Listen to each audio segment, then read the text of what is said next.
when all the units deployed, CV Battalion 14 got their ass whacked on their first deployments.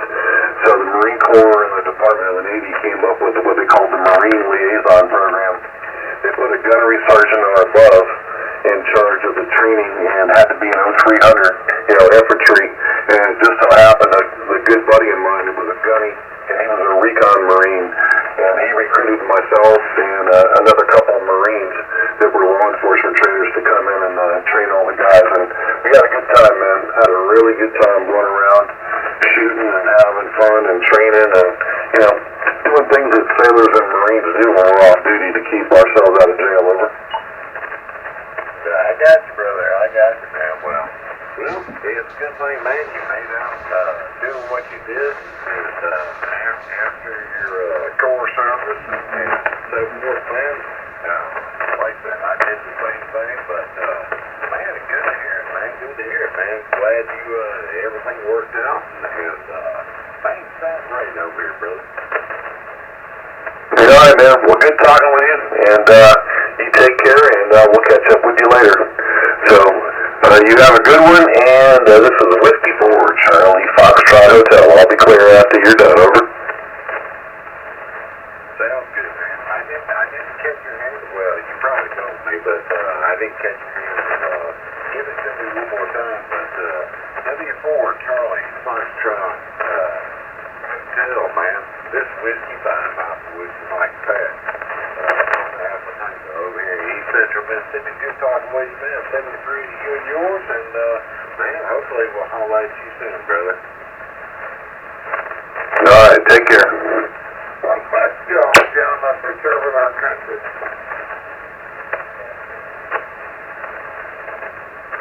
We appreciate it, man. Guaranteed, we appreciate it. That goes without saying. Hey, Nick, are you back in the house yet?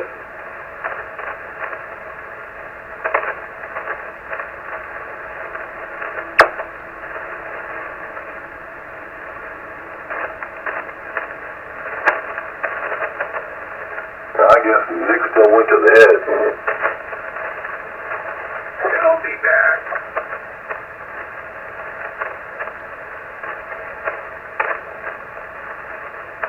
You're killing it out of course. St. Lucie, brother.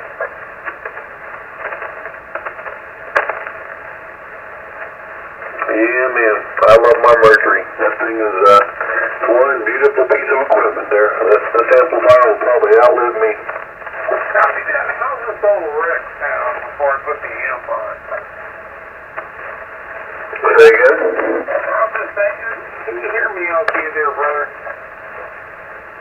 Oh, yeah, you're a solid 9. Yeah, a solid 9, no problem. I can't seem to get the old amplifiers back on the air, but I just want to check you. You're doing a great job, and thank you for your service, brother. Yeah, no problem, man. No problem. It was my pleasure. It was fun. But yeah, what kind of amp are you running? I'm not running an amp. About 100 watts out of San Augustine, over. Oh, that's right. You said your amp was in the hospital. So, yeah, man, you're running a good solid 9, so you're doing good. The band is cooperating with us tonight. Yeah, copy that. But thank you for your service, man. And they'll get out. We'll get it fixed up. In the interim, I'll get antennas and everything configured there. So, but I want to check it with you. Thank you. All right, no problem. So, what's wrong with the amp? Do you know? Well, we'll see what Ed says, man. Say again? We'll see what Ed says. Ed's working on down there, down south. Gotcha. Okay. Yeah, it always sucks when your amp's busted and then you gotta send her out to get her fixed, that's for sure. Yeah, I still got an Ameritron 811 sitting in the closet here as a backup for Mercury in case the Mercury ever craps out on me. It never hurts to have a backup. That's for sure, man. That's for sure. Well, you know what? I did plenty of operating without an amplifier before I bought my first amp, and my first amp was the 811. 572B after that, and I went to the Mercury 3, and I have the Mercury Lux. So, sold off the 572, and the Mercury 3 dick has now. So, yeah, the Lux is my primary amp, and then I got the old 811 in case something happens. Yeah, exactly. I have the Denson Clipper Canal S working on. Got an ST220 rebuilding. And what I'm going to pick up here in the future is a 922 Kenwood amp and the KWM2A and a 2100B. Just to be careful, over. Man, I thought you were running. Yeah, man. So, yep, I even got my old LDG AT1000 set in the closet too. So, since I upgraded to a full legal limit amp, I had to go with the MFJ 998 tuner, that handles legal limit. And, I'm not an MFJ fan, never have been. I love the LDGs, but I can't say anything bad about this tuner. It's working pretty good so far. Whiskey 5, Apple Whiskey 5.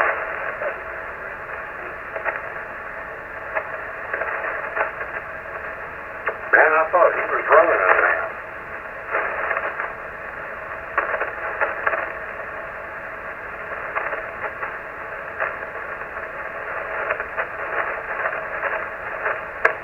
Where'd you go? Whiskey 5, Apple Whiskey 5.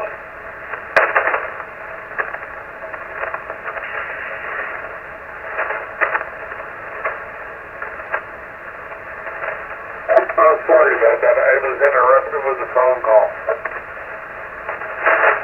Okay, gotcha. No, you just gotta do what you gotta do, and with radio, get the right equipment. I can't emphasize. There are a lot of people out there. A lot of people want to go in the radios or amplifiers. No, that's the bad way to go. First thing you want to go with, what's outside, and work with that, and then work with them.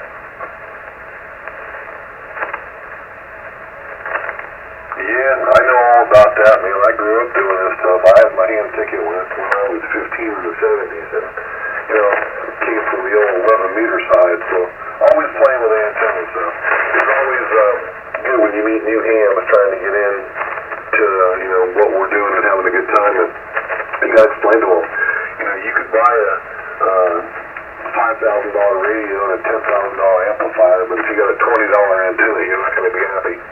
That's exactly correct, man. And if you look at what's outside, and you can work with that, you can have a 100-watt radio like I'm working with, and make it brilliant.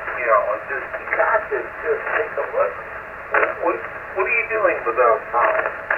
And dealing with altitude, what you get with the inverted V. You know what I'm saying, over. Oh yeah, there's nothing wrong with the wire antenna. They work fantastic as long as you cut them to the right length and do what you gotta do to have them tuned. Yeah, absolutely. I mean, my first HS antenna that I put up here 3 years ago was a ZS6 BKW that I built. Cost me $44 to build it. So, yeah, it's still up and running, man. It works fantastic. And then I got the double bazooka, and then I got the vertical. So, yeah, man, putting money and time and careful thought into the antenna design and building, that's the key. And a lot of people, they don't want that now. They just want something they can store by and coil up and, have it working. And that's not always the best way to go. No, I could not agree more with what you just said. You said more, you just put that, locked and loaded, what you said. Absolutely is correct. They want a store-bought antenna. And with amateur radio, that's, you learn, when you're training, through this course of learning the knowledge and stuff like that. And learning that, using that kind of analyze stabilizers, setting up your verticals. There's something to be said out of the sweat, the heat, the pissed off, can't get the fight, and then once you nail it, and then you look at your SWR meter, wow. Yeah, my vertical that I put up in the backyard took me 2 days. I mean, a vertical's not hard to put up. It's really gravy. I mean, you drive the pole into the ground and you mount the vertical, and then you make sure that you adjust everything between the traps and all that. But I laid out the ground plate and 40 ground radials. So I had 40 20-foot ground radials, and I had to use multiple, grass stakes to get in. I cut the lawn really, really low, so the grass was almost non-existent. I put the lawn stakes in there, put a lot of fertilizer down, watered it every day, to grow the grass over it quick, and then tuning the antenna didn't take long. I think I had everything tuned up pretty good in like an hour, but still, it took me 2 days, start to finish, to lay everything out. And man, I'll tell you what, every minute was worth it. Exactly. And with that, you're dealing with a vertical. What's different about a vertical? I have one out there myself. I don't have a ground radio at place, but it's a low deflection takeoff angle. It works here like nobody's business. And if you're running a kilowatt plus, there's somebody gonna kick your ass, so to speak. As far as the signal into Europe. But what's really crazy and what's really cool, you live in Florida, and if you're Floridian, you would have counterpoise. And I say this to all my guys, if you live in Idaho, you're dealing with a clay type soil, bentonite, is what they call it, that kind of stuff. But you live in Florida, a sandy soil, you've got counterpoise, and what's awesome about it, you don't have to work with altitude, which I've been getting away with that, but with altitude, you'll become a monstrous signal, as far as radio. Over. Oh yeah. So even when I installed my double bazooka and my ZS6BKW, I've got the MFJ antenna analyzer, so I hooked it up and I was adjusting the height of the legs on the dipole and adjusting the height of the legs on the double bazooka until I got it to where I wanted it to be, where it was pretty much resonant on where I wanted to be. And then, so that took me hours upon hours to do that, because my double bazooka is 40 feet up, got the legs at 17 feet off the ground, and the ZS6BKW is up about 23 feet apex, and the legs are 6 feet off the ground. And as far as the grounding goes, the vertical's grounded by the ground radials going out, but I have two 5/8-inch copper 8-foot ground rods that I pounded into the ground, where I've got from my station ground and my grounds from my other antennas. So, a lot of time and effort goes into it, but it's not a whole bunch of money. Hell, the price of copper ground rods now, an 8-foot ground rod is probably going to cost you $100. But anyway, when I did it, never less than that. So I then wired everything in. I ran a 6-gauge wire in from the ground rod into the station ground into a bus bar and grounded everything. And then I got the other antennas grounded off the other bar there. So, it's just common sense and following the electrical theory, and you get a good station. No, you're absolutely correct. That's the fun of it, because, what I was dealt with was the 600 all-speed that was an antenna tuner. It's a halfway. I'm just going to give you the halfway inverted V theory. Or you could go into a 1-to-1 balance, with the 52 ohm feed, and to each his own. The difference I experienced in my own 50LT 1-to-1 pathways would be gravity. It's to each his own. You know, it's just whatever you want to do. Over.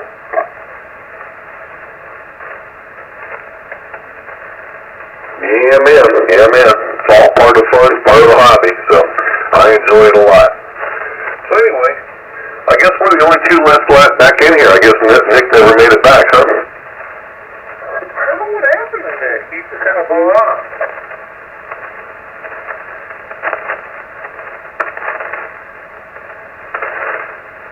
Man, Nick had a killer signal. I don't know what happened to him. Maybe he had something to do. Well, I know he said he had to go to the head, so maybe that head call turned into a little bit longer. But anyway, it's getting kind of late, so I'm going to crash out anyway because I got to get up and go to work tomorrow. And make money to pay for my addiction, like having a roof over my head and electricity and food in my belly, stuff like that. I totally empathize. I'm off tomorrow, and I totally get it. And I still work. I'm close to retirement, but I'm not ready to retire yet. I love working and like the money and buying toys, you know, things and stuff. But anyway, buddy, you take care, man. 7 threes, man. Enjoy. All right, brother. You have a good one. We'll catch up with you later. W4CFH. W4CFH, WD6WC. 7 threes. Take care, bud.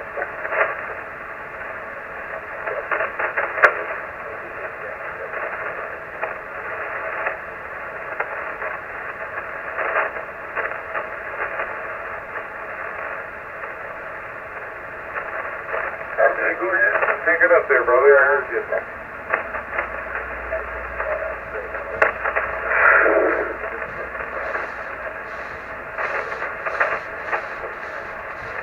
Yeah, line. Something else, guard. What's the call again? Over.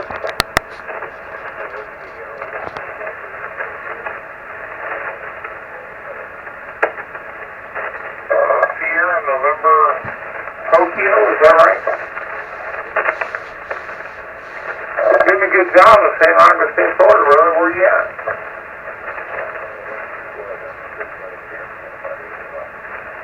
You're doing a good job with 81. So I'm in St. Augustine. About 700, over.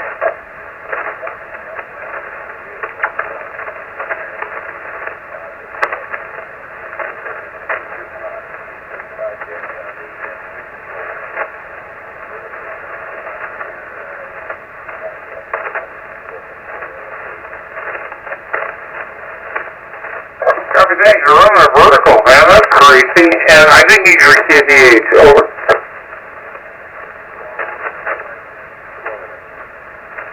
Carl Springs, Florida. Is that correct? Copy that. You're doing a great job, brother.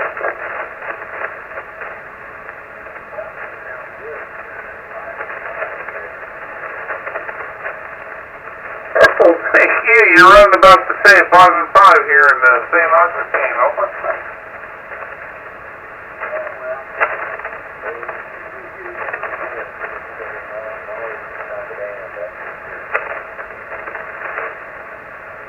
Copy that.